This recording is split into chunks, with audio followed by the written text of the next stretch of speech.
Nga nói gì về đình chiến Giáng sinh? Cư dân Kiev bàng hoàng trong vụ tập kích lúc bờ sáng. Hàng ngàn bẫy nổ giăng kính Ukraine. Thứ trưởng Ukraine cho biết có thể kéo dài tổng động viên vì tổn thất lớn. Tướng hàng đầu Anh nhận định Nga thiếu nghiêm trọng đạn pháo khiến năng lực tấn công suy giảm. Hình ảnh cuộc tập trận suốt ngày đêm của Nga và Belarus. Tin tức khác, EU nêu cam kết đầu tư 10 tỷ euro trong hội nghị thượng đỉnh với ASEAN. Biểu tình bùng nổ khắp Peru bất chấp chính phủ ban bố tình trạng khẩn cấp. Triều Tiên tổ chức triển lãm ẩm thực, tất cả sẽ được cập nhật ngay sau đây.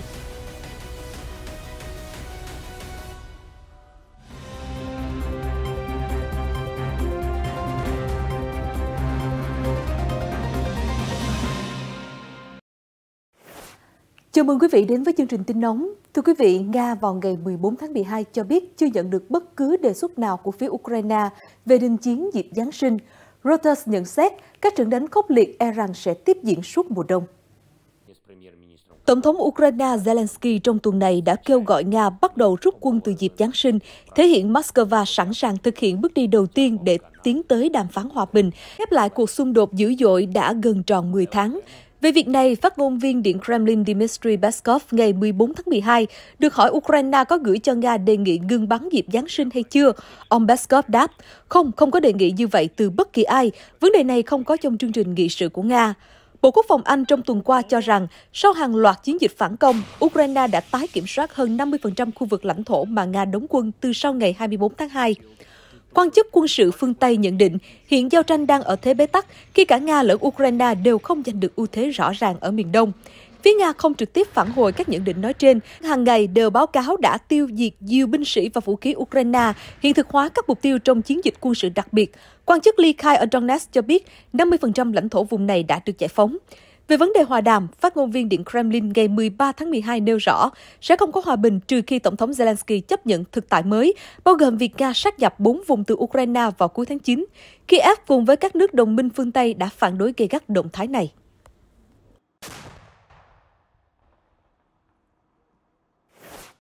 Hàng loạt máy bay không người lái tấn công Kiev vào sáng sớm ngày 14 tháng 12 khiến cư dân thủ đô Ukraine bất ngờ, bàng hoàng, nhưng họ không từ bỏ hy vọng về một ngày yên bình, không còn tiếng nổ giao tranh, Reuters ghi nhận. Máy bay không người lái UAV tấn công xuyên thủng trần nhà của một văn phòng chính quyền ở trung tâm thủ đô Kiev. Tuy vậy, giới chức cho biết hệ thống phòng không đã giúp tránh thiệt hại nghiêm trọng.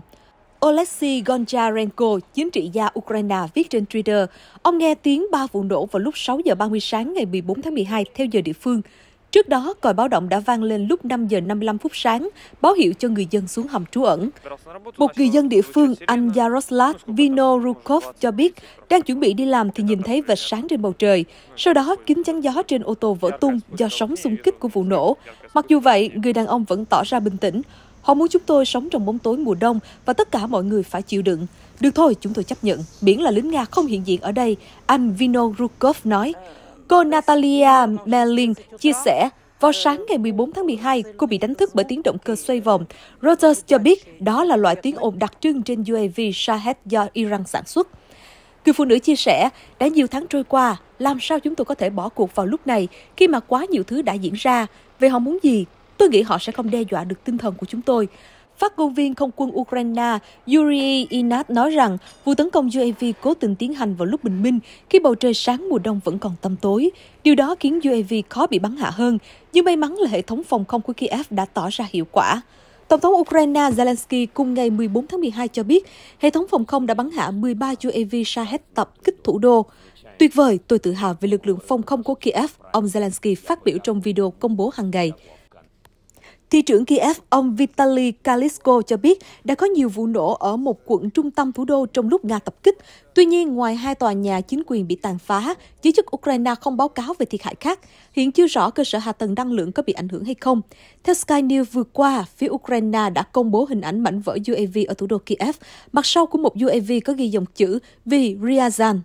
Ryazan là thành phố miền Tây nước Nga, nơi có căn cứ chứa máy bay ném bom chiến lược đã bị tập kích vào tuần trước.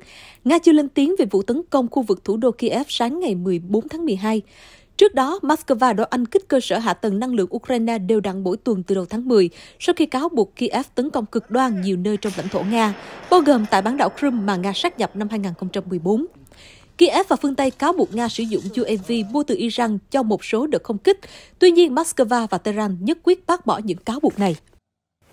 Các chuyên gia xử lý chất nổ của Ukraine vào ngày 14 tháng 12 đã tiến hành tháo gỡ một lượng lớn đạn chưa nổ cùng với mìn chống tăng ở tỉnh Donetsk, theo Reuters. Một chuyên gia tên Oleksandr nói với Reuters, theo thông tin của chúng tôi, có hơn 2.000 thiết bị nổ được cài ở đây. Một số loại mìn không thể gỡ mà chỉ có thể kích nổ từ xa, chuyên gia cho biết. Bộ Sinh thái và Tài nguyên Ukraine ước tính cần ít nhất một thập kỷ để vô hiệu hóa hết mìn và thiết bị nổ trên cả nước. TASS dẫn lời Thứ trưởng Quốc phòng Ukraine ngày 14 tháng 12 thông báo quân đội nước này đang chịu tổn thất lớn và phải điều chuyển binh sĩ liên tục tới tiền phương. Vì vậy, Ukraine có thể phải kéo dài động viên quân sau khi lệnh động viên hiện tại hết hiệu lực vào ngày 19 tháng 2 năm 2023. Trong cuộc họp báo ngày 14 tháng 12, Thứ trưởng Quốc phòng Ukraine bà Anna Maya đã tiết lộ một số dự định mới của chính phủ về động viên lực lượng. Bà nói, việc này rất khó để dự đoán vì lệnh động viên phụ thuộc vào tình hình chiến đấu. Dù sao, chúng ta cần bổ sung lực lượng sau khi chịu tổn thất. Ngày 25 tháng 2 năm nay, Tổng thống Zelensky đã ký lệnh tổng động viên ở Ukraine kéo dài 90 ngày theo quy định ban đầu. Nhưng sau đó, Quốc hội Ukraine đã kéo dài lệnh động viên cùng với ban bố thiết quân luật. Thứ trưởng Quốc phòng Ukraine thừa nhận, có thể nước này sẽ yêu cầu thêm nhiều đối tượng nhập ngũ. Tuy nhiên, bà đề nghị mọi người không hoảng loạn. Bà Maya nói, quy trình động viên sẽ diễn ra theo trình tự. Truyền thông đừng nên mô tả nó như ngày tận thế. Chúng tôi luôn công bố tất cả thông tin và mọi thứ còn phụ thuộc vào diễn biến giao tranh. Theo TASS, trong tuần này, quan chức Vali khai thân Nga ở Luhansk cho biết, Ukraine tổn thất khoảng 1 tiểu đoàn mỗi ngày ở miền Đông. Binh sĩ của Kiev cũng gặp thử thách lớn về thiếu hụt thực phẩm, đạn dược và nhiều người không được trị thương kịp thời. Phía Ukraine hiện không phản hồi về những báo cáo này. Báo Guardian đưa tin, Tổng tham mưu trưởng quân đội Anh ngày 14 tháng 12 cho rằng Nga đang đối mặt tình trạng thiếu hụt nghiêm trọng đạn pháo và điều đó giới hạn khả năng mở các đợt tiến công mới của Moscow ở Ukraine. Điều đốc Tony Radakin, Tổng tham mưu trưởng quân đội Anh, phát biểu tại Viện Nghiên cứu Hoàng gia Russia ngày 14 tháng 12 cho rằng Điện Kremlin ban đầu chỉ lên kế hoạch tác chiến ngắn hạn ở Ukraine. Nhưng trên thực tế, xung đột không có dấu hiệu dừng lại sau gần 10 tháng. Vị tướng hàng đầu Anh quốc phát biểu, tối nay tôi sẽ nói với Tổng thống Putin một điều mà các tướng lĩnh và bộ trưởng của ông ấy chưa báo cáo. Đó là Nga đang thiếu hụt nghiêm trọng đạn pháo, đồng nghĩa với việc khả năng tấn công trên bộ của Moscow sẽ nhanh chóng suy giảm. Ông Radakin nêu quan điểm, không có điều gì bí ẩn về tình trạng hiện nay của Nga. Họ dự định giao tranh chỉ kéo dài 30 ngày, nhưng súng của Nga đã khai hỏa gần 300 ngày. Kho dự trữ của họ đã không còn nhiều. Lực lượng Nga đang cạn dần về sức mạnh cả về thể chất, vật lực và tinh thần. Theo tờ Guardian, phát biểu của tướng Radakin cũng tương đồng với quan điểm của nhiều lãnh đạo quân sự Ukraine và phương Tây. Tuy nhiên, có nhiều bằng chứng cho thấy Nga đang sản xuất đạn dược và vũ khí mới để bổ sung cho lực lượng chiến đấu ở Ukraine, báo Anh viết. Vào đầu tháng này, cố vấn cấp cao của Tổng thống Ukraine, ông Mikhailo Podolyak chia sẻ, ông tin rằng Nga chỉ đủ tên lửa hành trình để tiến hành 2 hay 3 đợt tấn công ồ ạt tiếp theo ở Ukraine. Moscow hiện chưa bình luận về phát ngôn của tướng Anh Radakin. Trước đó, quan chức Nga khẳng định binh sĩ Nga sẽ được trang bị đầy đủ vũ khí để thực hiện các mục tiêu trong chiến dịch quân sự đặc biệt. Giới chức cho biết thêm, ngành công nghiệp quốc phòng Nga có tiềm lực mạnh mẽ và trên thực tế đã sản xuất nhiều loại vũ khí tiên tiến, đủ sức răn đe phương Tây.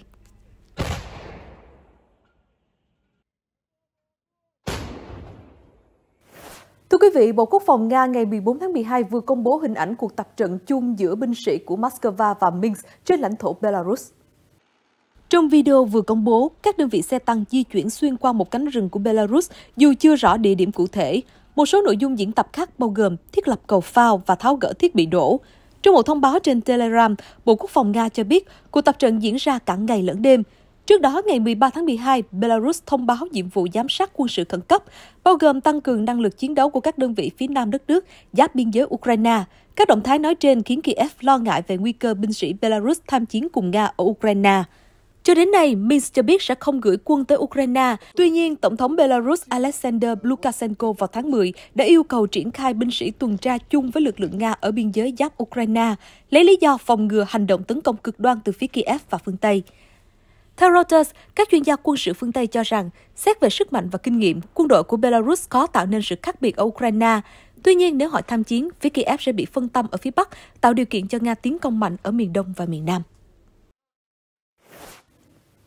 Chuyển sang các tin tức khác, thưa quý vị, các nhà lãnh đạo ASEAN và Liên minh châu Âu EU đã gặp mặt thảo luận về phát triển quan hệ hợp tác trong hội nghị thượng đỉnh ở Brussels ngày 14 tháng 12. Reuters cho biết EU và ASEAN vừa tổ chức hội nghị thượng đỉnh đầu tiên để thắt chặt hợp tác kinh tế. Các nhà lãnh đạo từ 27 nước EU cùng với nguyên thủ từ 9 trong 10 quốc gia ASEAN đã tham gia thượng đỉnh nhân kỷ niệm 45 năm thiết lập quan hệ ngoại giao. Đại diện chính quyền quân sự Myanmar không tham dự. Các nhà lãnh đạo đã thảo luận nhiều lĩnh vực về tăng cường hợp tác trong tương lai, bao gồm thương mại, chuyển đổi xanh, chuyển đổi kỹ thuật số và y tế. Đôi bên cũng ký một thỏa thuận tạo điều kiện thuận lợi để mở rộng các dịch vụ hàng không ở Đông Nam Á và châu Âu. Chủ tịch Ủy ban châu Âu Ursula von der Leyen cam kết đầu tư 10 tỷ euro cho các dự án ở ASEAN trước năm 2027, chẳng hạn như dự án về năng lượng tái tạo và nông nghiệp bền vững. Chúng ta có thể cách xa nhau hàng ngàn dặm, nhưng có những giá trị chung gắn kết chúng ta với nhau, bà von der Leyen phát biểu trong khai mạc thượng đỉnh.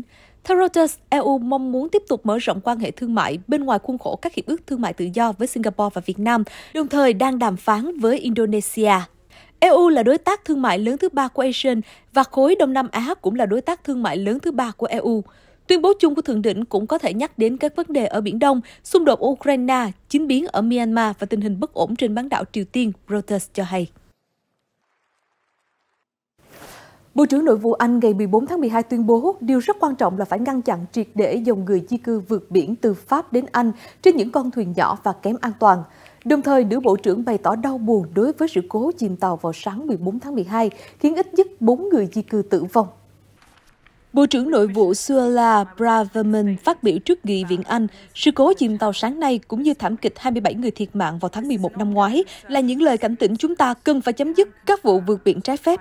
Reuters cho biết một chiếc thuyền nhỏ chở đầy người di cư từ Pháp hướng về bờ biển Anh đã chìm xuống dòng nước lạnh cống ở eo biển Manche vào sáng sớm 14 tháng 12, khiến ít nhất 4 người thiệt mạng. Các tàu và trực thăng cứu hộ đã phối hợp với lực lượng hải quân Pháp và Anh để tìm kiếm cứu nạn. Tai nạn xảy ra trong lúc chính quyền tân Thủ tướng Anh Rishi Sunak xác định việc chặn đứng các tổ chức tội phạm buôn người tới Anh là một ưu tiên hàng đầu. Bộ trưởng Braverman, người đứng đầu cơ quan phụ trách chính sách nhập cư, đã lên án mạnh mẽ các băng nhóm buôn người. Bà nói, chúng tôi đang nỗ lực hết sức để dẹp bỏ triệt để nạn buôn người, những tên tội phạm kinh khủng đã đối đãi con người như món hàng. Gần đây, bà Braverman cũng ví làn sóng người nhập cư tràn tới Anh như cuộc xâm lược. Nhà hát Opera Sydney đã thắp lên ánh sáng xanh vào chiều ngày 14 tháng 12 để tưởng niệm các cảnh sát thiệt mạng trong vụ đấu súng ở một khu vực hẻo lánh thuộc bang Queensland. Cảnh sát trưởng Matthew Arnold, 26 tuổi, cảnh sát trưởng Rachel McGraw, 29 tuổi cùng với nạn nhân Alan Dare, 58 tuổi, đã thiệt mạng trong vụ nổ súng ngày 12 tháng 12, giới chức Úc cho biết.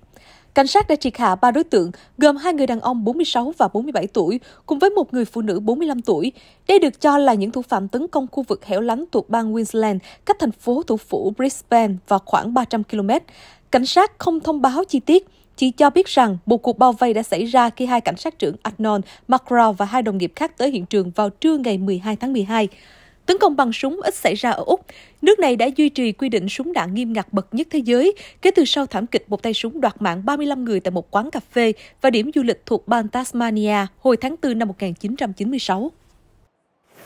Bất ổn, hỗn loạn, giận dữ, đó là tình trạng ở Peru lúc này sau khi Bộ trưởng Quốc phòng Peru ban bố tình trạng khẩn cấp trên cả nước ngày 14 tháng 12. Làn sóng biểu tình bạo lực vẫn bùng lên mạnh mẽ, đám đông nhắc lại lời kêu gọi giải tán quốc hội và đòi tân tổng thống phải từ chức. Reuters cho biết biểu tình đang nổ ra ở nhiều nơi khắp Peru. Tại thành phố Juliaca, đám đông đã phá vỡ cổng vào một sân bay quốc tế, khiến hoạt động của sân bay bị đình chỉ. Biểu tình bùng lên khắp Peru sau khi cựu tổng thống Pedro Castillo bị phế truất và giam giữ ngày 7 tháng 12. Trước đó, ông nỗ lực giải thể quốc hội để ngăn cản một cuộc luận tội chống lại mình. Làn sóng biểu tình hiện nay là sự kiện bất ổn mới nhất tại Peru, nước sản xuất kim loại đồng lớn thứ nhì thế giới. Vừa qua, Bộ trưởng Quốc phòng Alberto Otarola thông báo, chúng tôi nhất trí ban bố tình trạng khẩn cấp trên khắp đất nước nhằm ứng phó với bạo lực và sự phá hoại đang diễn ra.